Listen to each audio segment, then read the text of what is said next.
Hey guys, welcome in the world of dark गुरुजी।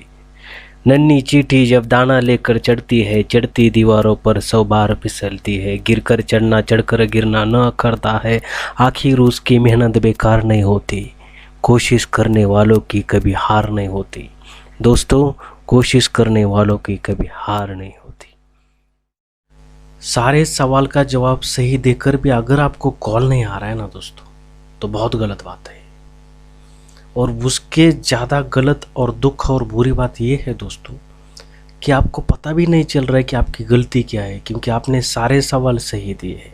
अगर आपका एक सवाल गलत है, दूसरा सवाल गलत है, या कुछ आपसे गलती हो गई तो इट्स ओके, पर आपका सारे के सारे सवाल एकदम सही है, फिर भी आपको कॉल नहीं आता, तो ये कितने दुख की बात है।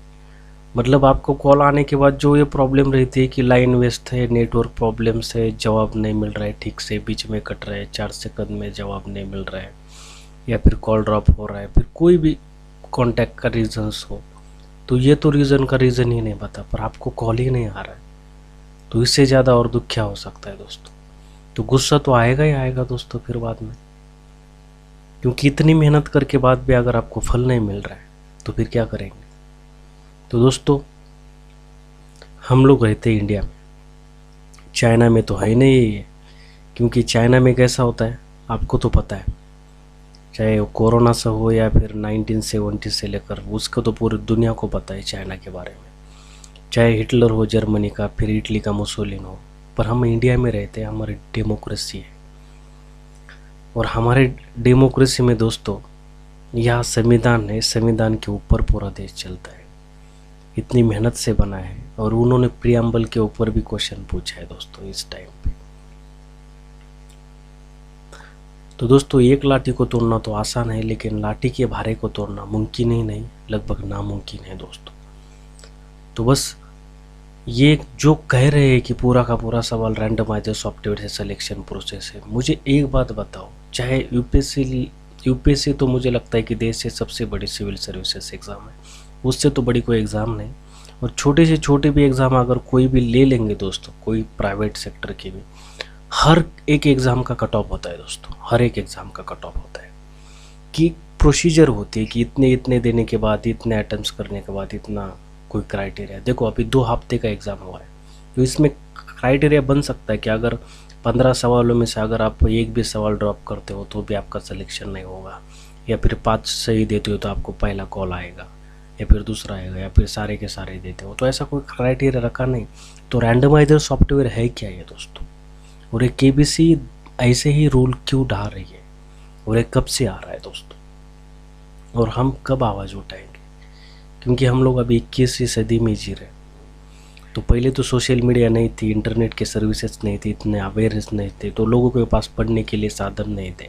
पर अभी दोस्तों है ना कि सारे इक्विपमेंट है।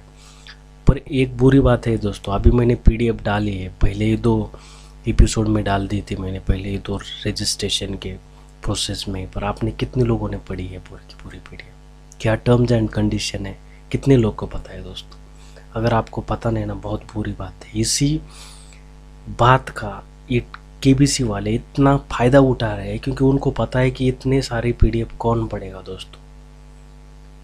अगर आप नहीं पढ़ते हो तो एक अपनी बहुत बड़ी गलती करते हो, ये आपका अपराध है दोस्तों। आप इतनी प्रिपरेशन करते हो और ये 25-26 पेज का अगर ये पीडीएफ नहीं पढ़ पा रहे हो और ढूंढ भी नहीं रहे हो, तो बहुत गलत बात है। क्योंकि ढूंढने को तो इधर ही है, वो तो आपको मिल जाएगा दोस्तों, मैंने भी डिस्क्रिप्शन में डाल दी है दोस्तों। मतलब इतने सारे वीडियो में मैंने डाल दिया, और पूरी पीडीएफ मैंने बार बार एक्सप्लेन की है, तो आपको पढ़ना ही चाहिए पूरी की पूरी, बहुत इम्पोर्टेंट है। और दूसरी बात दोस्तों,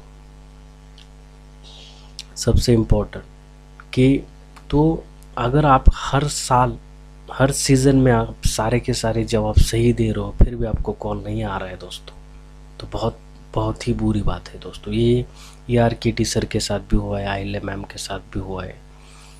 तो दोस्तों, इसके बारे में हम लोग को आवाज़ उठाना पड़ेगा, क्योंकि देखो हमारे देश में संविधान है, और आर्टिकल 19, आर्टिकल 21 और इक्वलिटी बिफोर लॉ आर्टिकल 14 ये भी बता रहा है।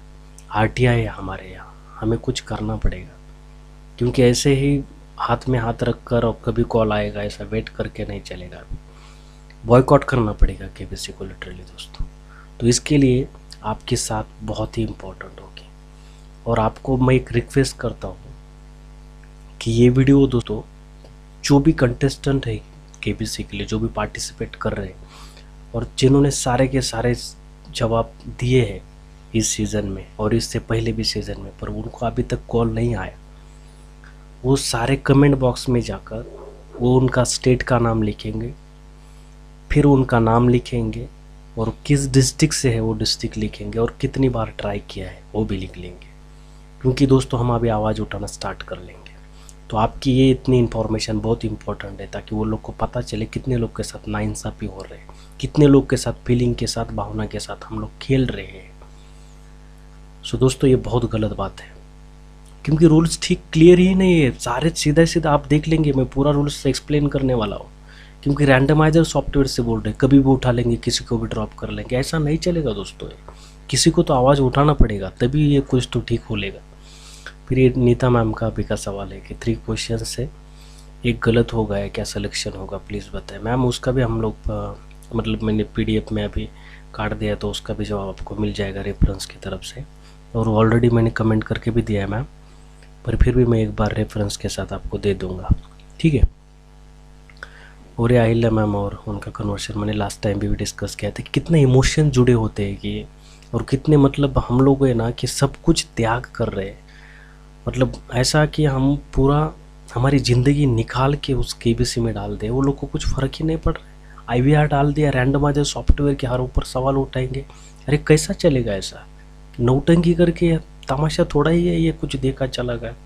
लोग इतने 2-2 हफ्तों से 3-3 हफ्ते से कॉल का वेट कर रहे हैं, मतलब हाथ में लेकर लिटरली अगर फ़ोन का वेट कर रहे हो और कॉल ही नहीं आ रहा है, सारे सवाल ठीक देखे, उसको पता भी नहीं चल रहा है मैं क्यों बाहर हूँ, क्यों नहीं कॉल आ रहा है, तो इससे दुख की और क्या बात हो सकती है दोस्तों।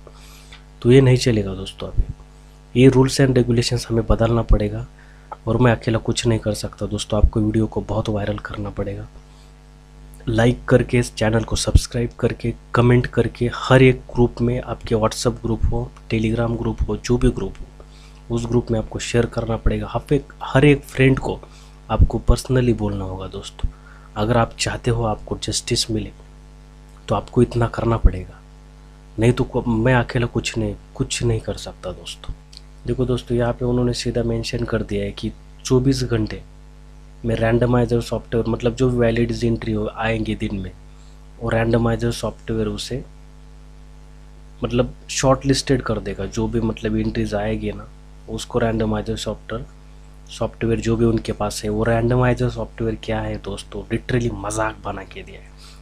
देखो जो भी टेक्निकल फील्ड के होंगे ना दोस्तों, IT रिलेटेड, उनको पता होगा कि ये सॉफ्टवेयर में क्या मतलब लिटरली कोडिंग की है और क्या नहीं है, वो लोग को ही पता है। पर बहुत गलत है, क्योंकि पूछ ही नहीं रहा है।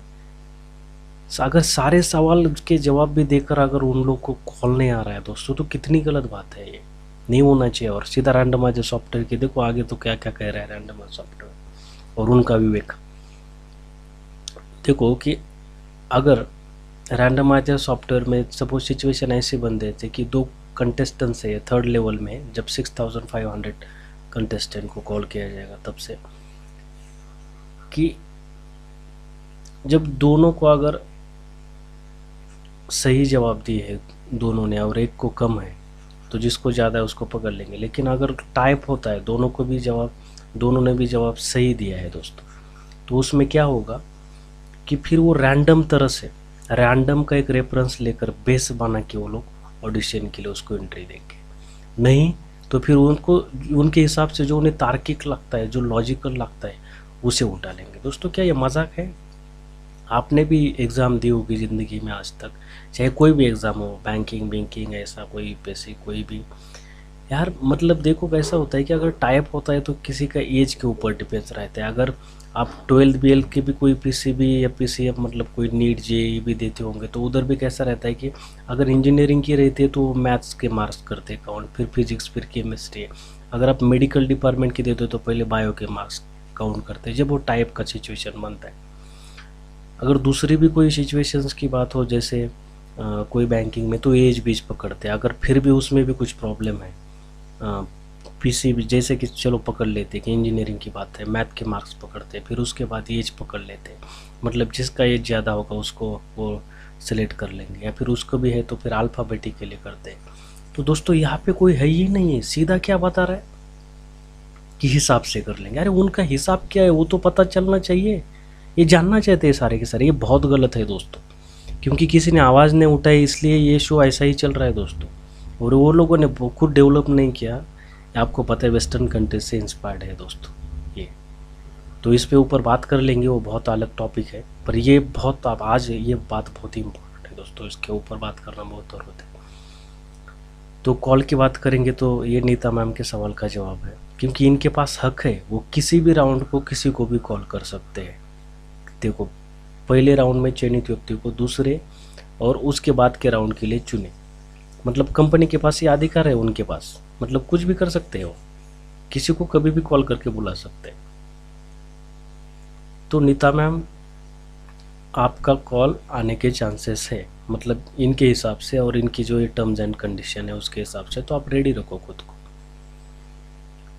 और फिर आगे क्या कहा जाए, ये तो पहले ही वो तो अधिकार है ही नहीं है दोस्तों किसी को, वो तो खुद ने डिसाइड किया उन्होंने, क्योंकि कुछ भी हुआ इंटरव्यू में तो लॉस, डबल इंटरव्यू लेने का जो भी करने का वो कर लेंगे। मतलब इट्स लिटरली एक कंप्लीट डिक्टेटरशिप लग रही है। पर कंपनी होती है पर इतनी भी नहीं, डेमोक्रेसी तो होते रहते, पूछना चाहिए। अरे फांसी देने को वाले की आखिरी इच्छा पूछी जाती है यार, हमारे देश में ऐसा कल्चर है। और यहाँ ये लोग यार मतलब कुछ नहीं, सीधा बेचारे को बिना पूछे बताए ही वो लोग को घर भेज रहे हैं किसी को भी। तो अगर कंप्लीट, तो दोस्तों ये तो बताया मैंने कि पहले हर एक एपिसोड में मैंने एक्सप्लेन कर दिया हर एक वीडियो में। तो ये भी देखो 43,949, 6,500 हर एक राउंड में, और फाइनल तो 180 to 200 ही कैंडिडेट सेलेक्ट होते। तो वीडियो ज़्यादा लंबा ना बन जाए इसलिए मैं थोड़ा सा क्लोज कर देता हूँ, फास्ट कर देता हूँ। ये बात कर लेंगे दोस्तों। तो देखो ये बहुत ही नाइंसाफ़ी की बात है। अभी लाइफ लाइन पहले क्या थे दोस्तों कि 5 करोड़ का, तब का 5 करोड़ के सवाल के लिए लाइफ लाइन लेने अलाउड थी, और अभी 7 करोड़ के लिए अलाउड नहीं। सुशील कुमार जी ने double dip life line use की थी, और उनके पास 2 बाकी थी, एक फ़ोन और फ्रेंड थी, वो तो फेल गई थी 30 सेकंड तक। तो फिर उन्होंने डबल डिप ली थी, और मतलब 50-50, अभी जो 50-50 चलती है 50-50 2 ऑप्शन कटते 2 रहते, वही लाइफ लाइन को तभी डबल डिप कह देते। पर अगर ले लेते तो कंपलसरी थे, मतलब सवाल का जवाब देना कंपलसरी था, नहीं तो फिर क्विट करना तो कोई ऑप्शन नहीं रहता था। तो ऐसी थी और डबल डिप, तो वो उसी का यूज़ करके वो 5 करोड़, मतलब केबीसी वाले इतने हरामखोर है ना दोस्तों, उनको लगा कि यार लाइफ लाइन यूज़ करके लोग जीतते हैं पैसे, तो उन्होंने सीधा लाइफ लाइन हटा दिया। 7 करोड़ के क्वेश्चन को ही नहीं। ये सनोज राज का प्रॉब्लम क्या हुआ कि उनके पास लाइफ लाइन थी, लेकिन 1 करोड़ के सवाल को उन्होंने क्या किया कि वो लाइफ लाइन मतलब ज़रूरत ही नहीं थी, फिर भी वो लोगों ने उन्होंने यूज़ की, क्योंकि आगे तो यूज़ नहीं कर सकते थे। तो इसके बारे में भी हमें पूरा का पूरा आवाज़ उठाना चाहिए दोस्तों। एक्सपर्ट की थी उनके पास तो लाइफ लाइन, बाकी तो आगे भी जीत सकते थे दोस्तों। तो ये बहुत इम्पोर्टेंट है। तो दोस्तों मैं आपको अपील करना चाहता हूँ कि प्लीज़ कोई भी सिचुएशन में, कैसे भी सिचुएशन में आपको इतना तो करना होगा कि इस वीडियो को वायरल करना पड़ेगा, तभी तो कुछ हो सकता है, नहीं तो नहीं दोस्तों। और जो भी मैंने बोला कमेंट में कमेंट करने के लिए मत भूलो, वीडियो को फैला दो, और अगले वीडियो में मिलेंगे दोस्तों। चलो thank you so much, have a nice day.